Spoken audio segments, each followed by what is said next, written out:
السلام عليكم. فيديو جديد النهارده هنتكلم فيه على الاهلي، البطوله اللي حققها امبارح كاس السوبر على بيراميدز. ماتش كان ممتاز، الاهلي قدر يفوز على بيراميدز، ده الفوز التاني على التوالي لكاس السوبر، ده من انجازات الاهلي. الاهلي كولر واخد 3 بطولات السنه دي، 2 كاس سوبر وواحده كاس مصر والاول على الدوري.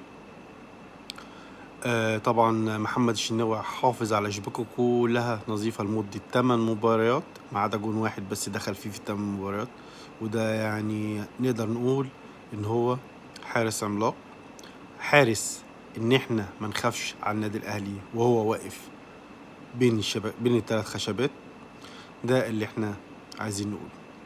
بالنسبة بقى الزمالك، مكاسب الزمالك من البطولة دي او من انسحابه ضد الاهلي ان هو ما شالش، لو كان لعب كان هيشيل سكور عالي جدا، وده اهم مكاسب نادي الزمالك.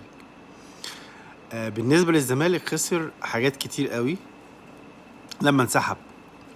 خسر $500,000 اللي هو لدرجه ان هو يشارك، بس خسر ان هو ما ينفعش مش هيشارك في النسخه القادمه اللي هي برضه هتبقى في الامارات. فطبعا دي حاجه ان الزمالك طبعا محدش يقدر يقول دلوقتي ان الاهلي قدام الزمالك والزمالك قدام الاهلي، ولا ده قطب ولا ده قطب، ده حاجة اسمها ايه، يعني الاهلي زي النسر محلق فوق قوي قوي قوي قوي. الاهلي عمل في بيراميدز زي النسر ما بيعمل في الغراب بالظبط. النسر الغراب الوحيد هو اللي بيقدر يقف على ظهر النسر، النسر بيسيبه يقف، كل اللي بيعمله ان هو بيحلق عليه، بيطير لفوق لفوق لفوق لحد الغراب ما يتخنق، ما يقدرش يتنفس ويقع يموت. الاهلي عمل كده امبارح مع بيراميدز، الاهلي خلى بيراميدز يحس ان هو ممكن يكسب الاهلي، بس فجأة الاهلي اداله الضربة القاضية من مين؟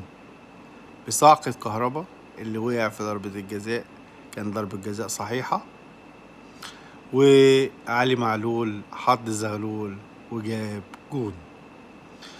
طبعا الزمالك بعد الاهلي ما كسب وبيراميدز خسر، طبعا رمضان صبحي ما خرجش يستلم الميدالية عشان ما يتعملش عليه تحفيل زي ما اتعمل قبل كده. وتاني حاجة طبعا الزمالك فك المشاركة اللي بينه وبين بيراميدز، ودي يعني كانوا ولاد خال وشكل الخالات ماتت وكل واحد يتفرق عن التاني. بالنسبة للأهلي الترجي الاتحاد الأفريقي عمل عقوبات عليه، كان قبل كده فيه ماتشين متوقفين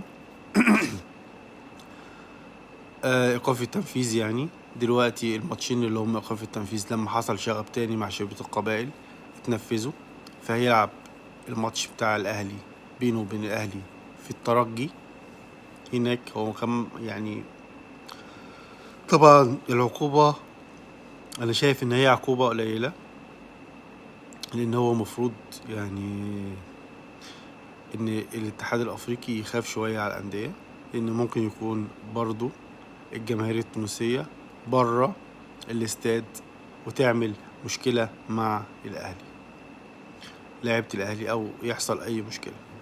وده طبعا محتاجة إن الأهلي نفسه يعمل، لازم يبقى فيه تأمين كويس جدا جدا جدا لبعثة الأهلي، وده اللي احنا مفروض بنتكلم عليه، ومجلس الإدارة مفروض هو اللي يتكلم عليه. ولأن احنا الأهلي ده حاجة عظيمة جدا، الأهلي هو بطل أفريقيا، هو اللي بيفرح كل الناس، هو مفرح كل الشعب المصري. الأهلي دلوقتي أول الدوري. بالنسبة لكولر يعني ما خسرش ولا ماتش في الدوري خالص، الماتش اللي خسر فيها مطوشة من فرق كبيرة. هو خسر ماتشين في دوري أبطال أفريقيا، وخسر في كاس العالم للأندية من ريال مدريد، وخسر المركز الثالث. يعني مجملا كولر كسبان، يعني هنقول 99%. في 1% بس هو اللي فيه يعني كم ماتش كده خسر فيهم، بس الأندية دي كانت أندية يعني هنقول دوري أبطال أفريقيا الهلال كان تحت ضغط، وطبعا التحكيم، فطبعا الجونجي، وكان في نرفزة من اللعيبة، وكان في لعيبة الهلال كانت دايما بتنرفز لعيبة الأهلي، وده اللي احنا كنا بنتكلم فيه. طبعا من لعيبة بيراميدز امبارح برضو في الماتش نرفزت اللعيبة بتاعة الأهلي، وما كانش فيه روح رياضية. والحكم كان المفروض يحسب ضربة الجزاء التانية بتاعة حسين الشحات، اللي يعني علي جبر كان ساند عليه، مش عارف كان بيعمل ايه، وهو كان شافها، معرفش ايه اللي مخلاش يعني يحسبها.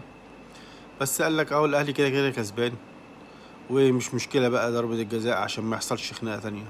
كان المفروض يطرد علي جبر، اللي قبل كده ضربه في ماتش الزمالك بعد 9 دقايق عشان الحركة اللي هو عملها، اللي هو القندوسي لما هو شنكل القندوسي وهو رايح ينفرد بالجون. ده ما كانش المفروض ياخد انذار، كان المفروض ياخد طرد، لان هو لوحده قندوسي كان هيبقى هو لوحده هو والجون. فطبعا يعني مش عارف اقول لكم ايه.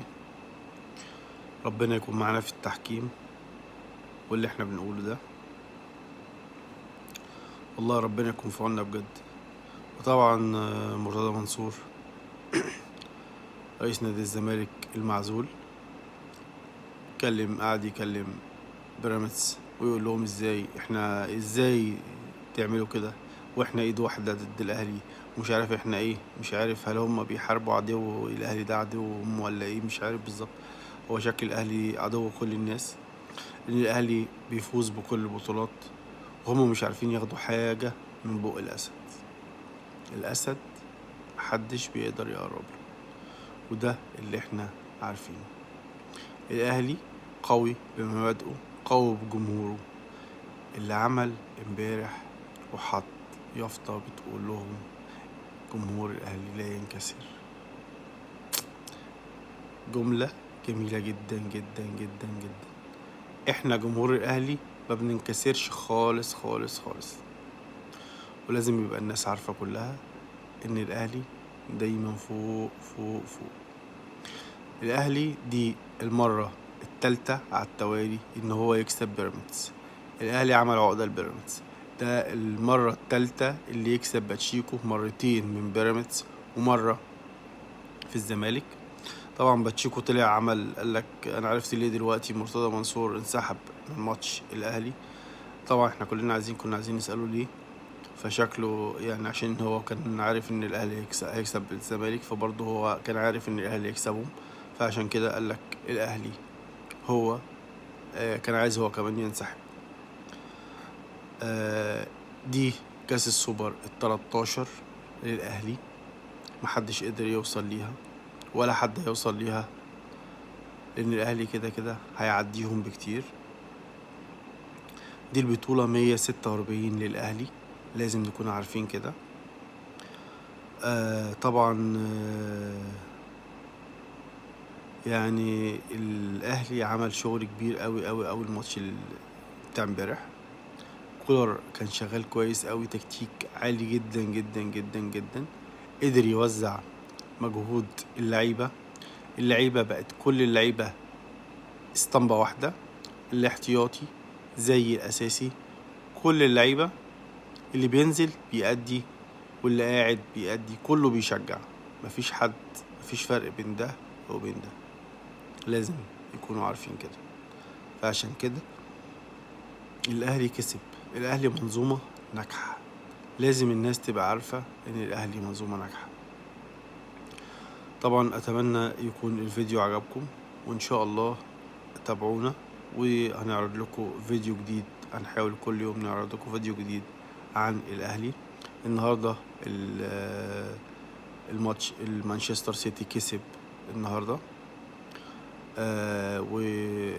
وكسب ليدز 2-1.